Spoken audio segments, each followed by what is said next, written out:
الصلاة والسلام على أشرف الأنبياء والمرسلين خصوصا سيدنا ومولانا أبي القاسم محمد اللهم صل على محمد وعلى آله الطيبين الطاهرين المعصومين المظلومين المنتخبين. أما بعد، فقالت صديقة الطاهرة سلام الله عليها في خطبة الفدق: جعل الله طاعتنا نظاما للملة وإمامتنا أمانا للفرقة. صلوات پڑھیے محمد وآل محمد کی ذات پر. اللهم صل على محمد وآل محمد وعجل فرجهم. سب سے پہلے تو میں تمام دوستان عزیز و مجاہدین سبیل اللہ و مبلغین دین اسلام کی بارگاہ میں ایام فاطمیہ کی مناسبت سے تعزیت و تسلیت عرض کرتا ہوں. ایام فاطمیہ ہے اور ایام فاطمیہ دین کی نگاہ میں خصوصاً ائمہ طاہرین علیہم السلام کی نگاہ میں بہت عظمت اور بہت اعلیٰ مقام رکھتی ہے. ایام فاطمیہ کو فہم کرنا بہت لازمی ہے، خصوصاً اس طبقے کو جس نے اپنے آپ کو دین اسلام کی تبلیغ کے لیے آمادہ کیا ہے اور اپنے آپ کو دین اسلام کی تبلیغ کے لیے میدان عمل میں لایا ہے. اس لیے کہ ایام فاطمیہ دراصل مبلغین دین خدا پیدا کرنے کا بہترین منبع اور ذریعہ ہے. اگر حقیقت میں کسی مبلغ کی صفات کو دیکھنا چاہتے ہیں، حقیقت میں کسی مبلغ اسلام کے درد کو سمجھنا چاہتے ہیں اور حقیقت میں کسی مبلغ اسلام کے ہدف کو ہم مشاہدہ کرنا چاہتے ہیں، تو ہمیں لازمی ہے کہ ہم ایام فاطمیہ کو احیا کریں، برپا کریں، زندہ کریں. اس لیے کہ ایام فاطمیہ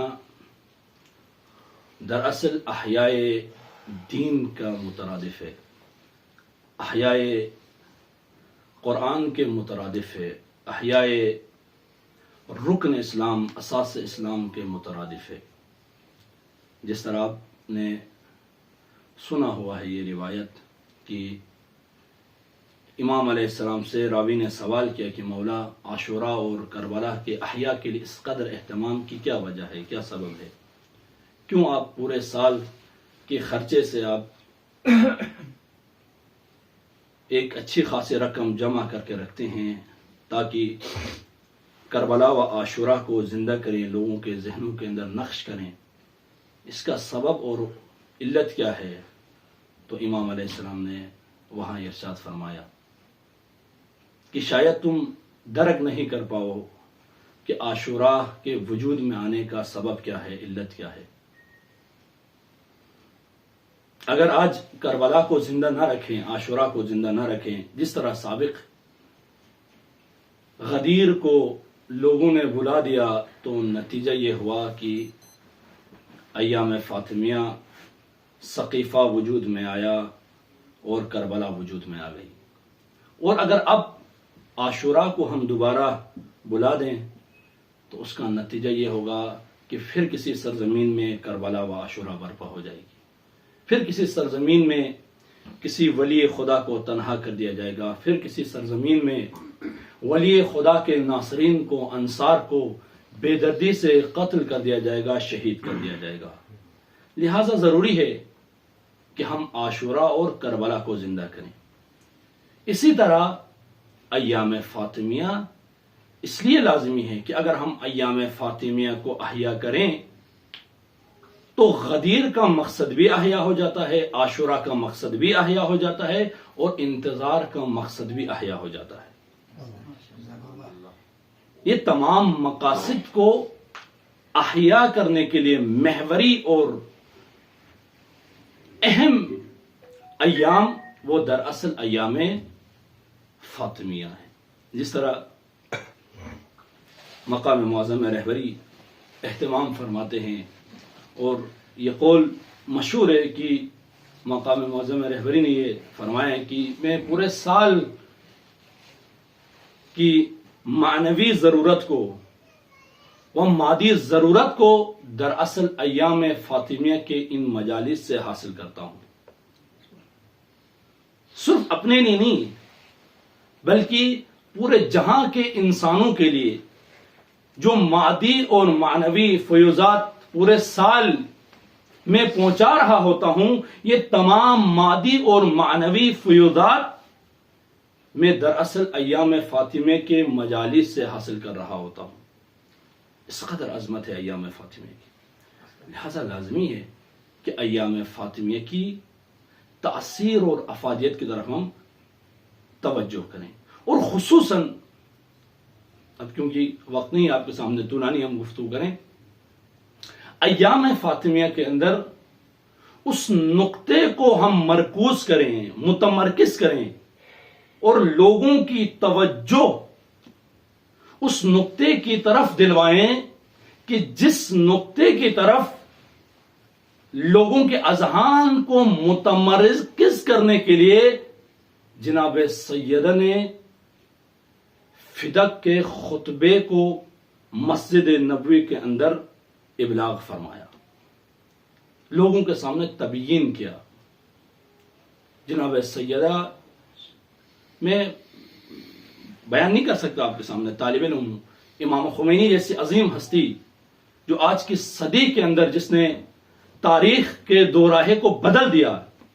آج تک کچھ اور تاریخ لکھی جا رہی تھی لیکن امام کے اقدام نے تاریخ کا رخ ہی بدل دیا. وہ ہستی جناب سیدہ کی بارگاہ میں آ کر کیا ارشاد فرماتی ہے کہ اگر جناب سیدہ مردوں میں سے ہوتی تو انبیاء میں سے کوئی نبی ہوتی اس سرزمین کے اوپر. انبیاء میں سے کوئی نبی ہوتی. نبی کون ہوتا ہے؟ نبی وہ ہوتا ہے جو معاشرے میں انسانوں کے اتصال کو عالم اس مادہ اور عالم ارواح کے درمیان ارتباط اگر کوئی قائم کرواتا ہے انسانوں کے درمیان تو وہ دراصل نبی خدا ہوتا ہے. پیغام خدا کو انسانی معاشرے میں پہنچاتا ہے. یعنی وہ تمام صفات، امام یہ بیان کرنا چاہ رہے ہیں کہ وہ تمام صفات جو انبیاء کے اندر ہوتی ہے وہ تمام صفات جناب سیدہ کے وجود مبارک کے اندر بھی موجود ہے. لہذا پیغمبر گرامی اسلامی نے اشارہ کیا اسی نقطے کی طرف، کیا فرمایا؟ الفاطمۃ بضعۃ منی. فاطمہ نبوت کا بھی حصہ ہے، فاطمہ رسالت کا بھی حصہ ہے اور فاطمہ امامت کا بھی حصہ ہے. نبوت کا حصہ یعنی جب تک رسول پیغام الہی کو خدا سے لیتے رہے، اس منصب پر فائز رہے اور اس منصب کے ذریعے پیغام خدا کو خدا سے لیتے رہے، اس کے اندر بھی فاطمۃ الزہرا کا تعاون موجود تھا. اور اسی طرح جب رسالت انجام دیتے رہے یعنی پیغام خدا کو انسانوں تک پہنچاتے رہے، اس مرحلے میں بھی سیدہ کا تعاون جاری رہا.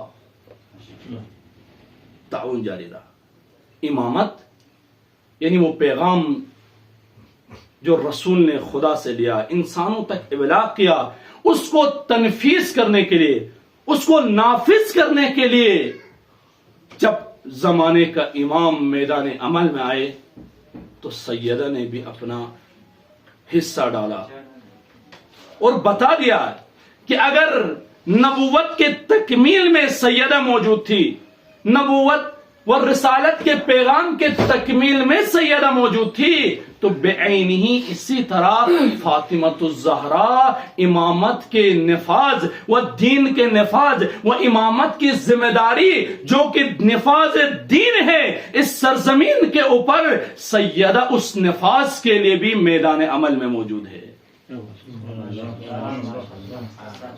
فاطمۃ الزہرا سلام اللہ تعالی علیہا کے مقام کو درک کرنا عام انسانوں کا کام نہیں ہے۔ حضرت آیت اللہ مصباح یزدی فرماتے ہیں کہ خطبہ فدق کو سمجھنے کے لیے ملا صدرہ جیسے لوگوں کی ضرورت ہے جو اٹھے اور اٹھ کر وہ توحید کو سمجھے جس توحید کو حضرت فاطمۃ الزہرا نے بیان فرمایا ہے۔ سیدہ کا مقام یہاں سے ہم درک کر سکتے ہیں، اور اسی خطبے کے اندر میں نے بیان کیا آپ کے سامنے کی صلوات پڑھی محمد و آل محمد کی ذات پر۔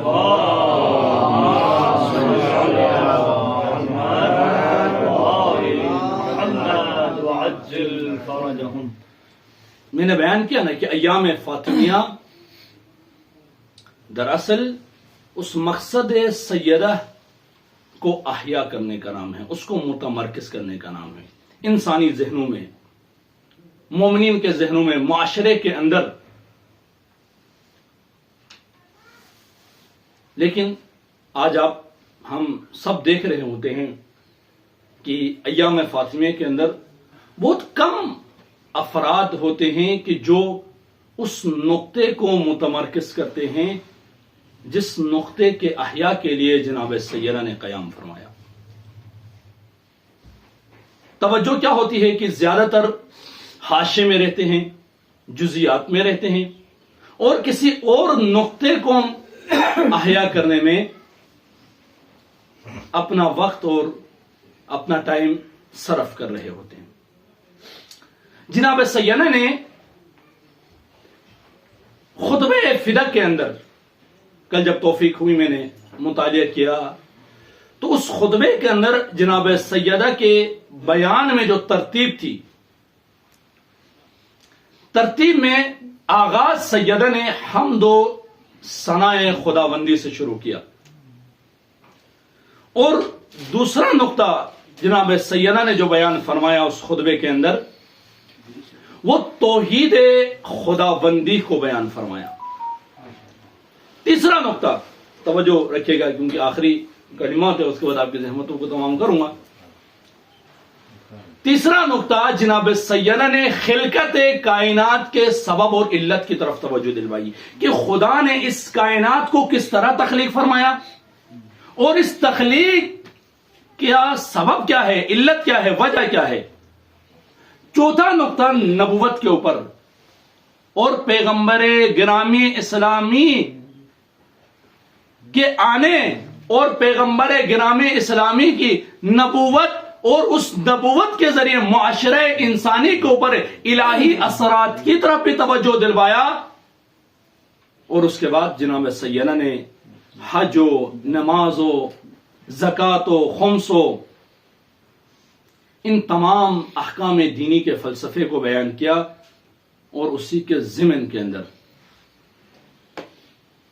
جناب سیدہ نے امیر المؤمنین کے تنصیب ہونے کے سبب کی طرف بھی توجہ دلایا کہ پیغمبر کے بعد معاشرہ انسانی کی باغ دوڑ اور معاشرہ انسانی کے اوپر حق کے حاکمیت کس کو حاصل ہونی چاہیے، اور یہ حق کے حاکمیت دین کے اندر اور معاشرے کی ضرورت کے مطابق کتنا اعلیٰ مقام رکھتی ہے، کیا مقام رکھتی ہے۔ اور پھر جناب سیدہ نے مخاطب ہو کے کہا انتم عباد اللہ، اے اللہ کے بندو، اے انصار، اے مہاجرین، آگاہ ہو جاؤ تمہاری ذمہ داری کیا تھی اور تم کر کیا رہے ہو۔ یہ سیدہ ان سے نہیں کہہ رہی، میں اور آپ سے کہہ رہی ہے کہ آپ کی کیا ذمہ داری ہے۔ اب انتم عباد اللہ، اے اللہ کے بندو تمہاری ذمہ داری کیا تھی؟ تمہاری ذمہ داری یہ تھی کہ جو پیغام رسول نے تم تک پہنچایا ہے تم نے اس پیغام کو اپنے کندھے میں اٹھا کر آنے والی امتوں تک پہنچانا تھا۔ لیکن تم کیا کر رہے ہو؟ تم تو رسول کے پیغام سے رخ موڑ کر بیٹھے ہوئے ہو۔ انصار و مہاجرین کو جب سیدہ نے جھنجھوڑا، ان کے ضمیروں کو جب جھنجھوڑا، جب اثر نہیں ہوا، سیدہ خواتین کی طرف رخ کر گئی، خواتین سے مخاطب ہوئی اور خواتین سے بھی کہا کیا تمہیں نہیں معلوم ہے؟ تمہیں اس گھرانے کے بارے میں نہیں معلوم ہے؟ تمہیں علی کے بارے میں نہیں معلوم ہے؟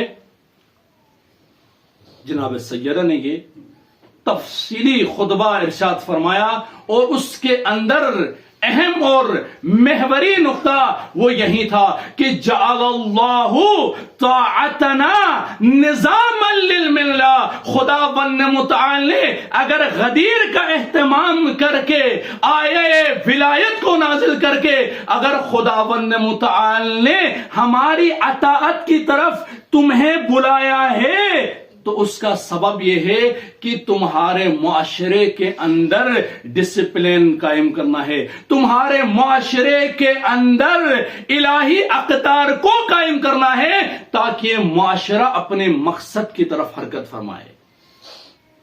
طاعتنا نظاما للملہ و امامتنا۔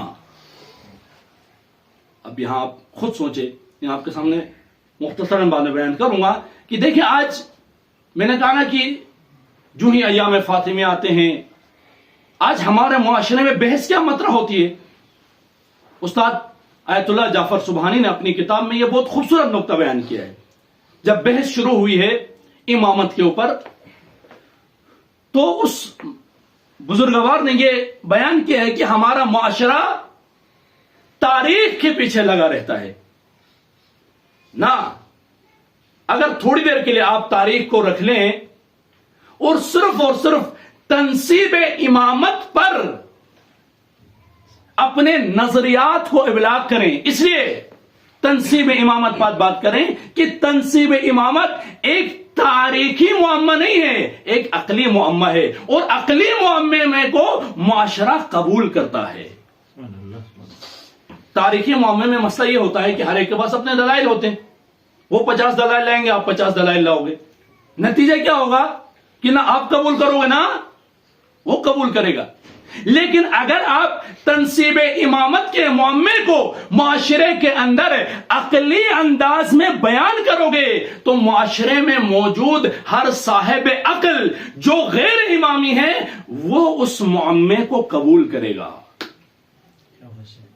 آیت اللہ جعفر سبحانی یہی فرماتے ہیں کہ ایام فاطمیہ کے اندر مبلغین کی ذمہ داری یہ ہے کہ تنصیب امامت کے عقلی پہلو کو اجاگر کرے تاکہ معاشرے کے اندر لوگ امامت کی ضرورت و امامت کی وجودی ضرورت کی طرف اپنی توجہ کو متمرکز کریں۔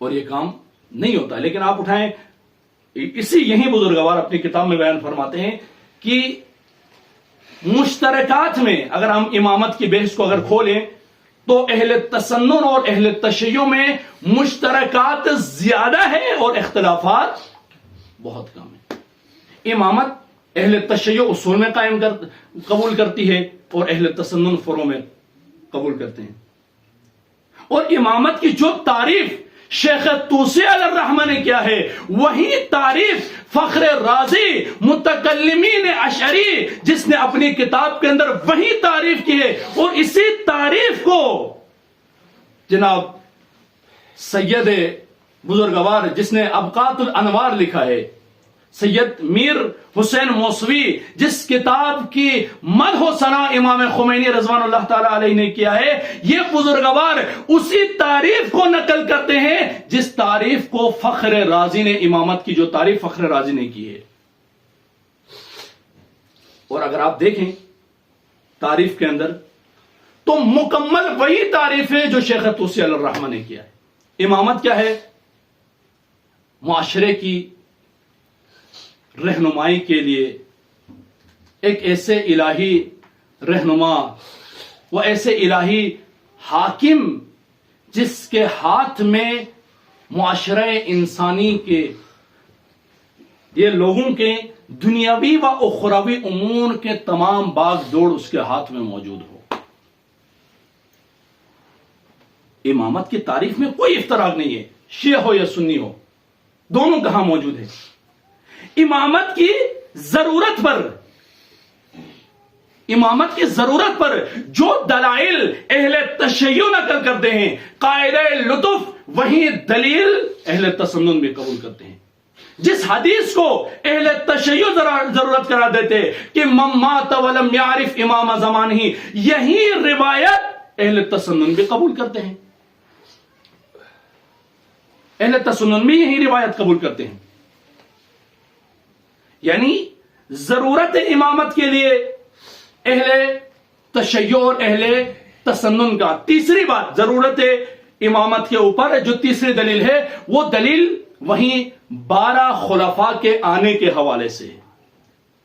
یہ روایت اہل تشیع کے پاس بھی موجود ہے اور اہل تسنن کے دونوں اتفاق کرتے ہیں۔ اختلاف کس میں ہے؟ مصادیق میں اختلاف ہے، اور اہل تسنن یہاں پر مار کھا جاتے ہیں، اس لیے کہ اگر وہ بنو امیہ میں شمار کریں تو ظالم زیادہ نکل جاتے ہیں، اور اگر وہ بنو عباس کو شامل کریں تو وہ چلے جاتے ہیں 50 میں، تو سر کا درد بن جاتا ہے ان کے لیے۔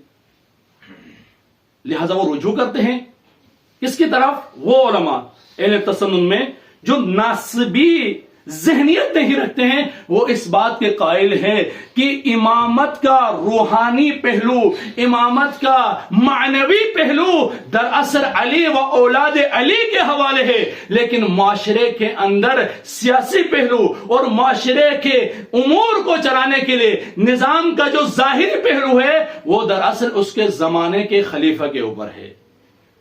یہ توجیہ خود سے انہوں نے تحلیل کر رکھی ہے۔ لیکن اگر انہی ایام میں، توجہ فرمائے گا، ان ایام کے اندر ان ابحاث کو اجاگر کیا جائے، یقین کریں آپ جناب سیدہ کا مقصد اور ہدف بھی زندہ ہو جائے گا، اور امامت کو قبول کرتے ہوئے لوگ نظر بھی آ جائیں گے۔ لیکن آج ہوتا کیا ہے؟ امامت کے ڈیفینیشن کو ڈیفائن کم کیا جاتا ہے، امامت کی ضرورت کو ڈیفائن کم کیا جاتا ہے، اور سامنے موجود افراد کے مقدسات کے اوپر حملے زیادہ کیے جاتے ہیں، جس کی وجہ سے نہ انہیں امامت سمجھ آتی ہے، نہ معاشرے کے اندر امامت ڈیفائن ہوتی ہے، پیش ہوتی ہے۔ آج مشکل ہے یہی معاشرے کے اندر ہمارے۔ سیدہ نے کیا کیا؟ توجہ فرمائے، میں نے کہا نا کہ خدا فدا کا بھی ذکر کیا سیدہ نے خطبے کے اندر۔ کب ذکر کیا؟ ان تمام مراحل کے بعد، ان تمام مراحل کے بعد سیدہ نے فدا کا ذکر کیا، اس لیے کہ سیدہ جانتی تھی کہ اگر انہیں توحید سمجھ آ جائے، اگر انہیں نبوت سمجھ آ جائے، اگر انہیں فلسفہ وجودی دین سمجھ آ جائے، اور اگر انہیں سمجھ آ جائے کہ انہیں خدا وند متعال نے کیوں امر و نہی کے لیے صحابی رسول قرار دیا ہے، تو یہ امامت کو بھی قبول کریں گے اور امامت کو تبلیغ بھی فرمائیں گے، تبلیغ بھی فرمائیں گے۔ اور اس انداز میں اگر ہم آج تبلیغ کریں، توجہ رکھیے گا، اگر اس انداز میں کوئی مبلغ اٹھے معاشرے میں اور تبلیغ کرے تو وہ اثرات حاصل کر سکتا ہے یہ مبلغ۔ یہ شیخ ابراہیم زرزاکی علیہ الرحمہ، جنہوں نے نائجیریا کی سرزمین میں اتنی تبدیلی لایا، اس کی وجہ کیا ہے، اس کی سبب کیا ہے؟ اس کا سبب یہی ہے کہ انہوں نے تشیع کے ان عقائد کو اس انداز میں پیش کیا۔ تشیع متشدد انداز میں نہیں، تشیع ضرورت انسانی کے طور پر پیش کیا کہ انسانی معاشرے میں تشیع کے عقائد دراصل انسانی فطری ضرورت ہے۔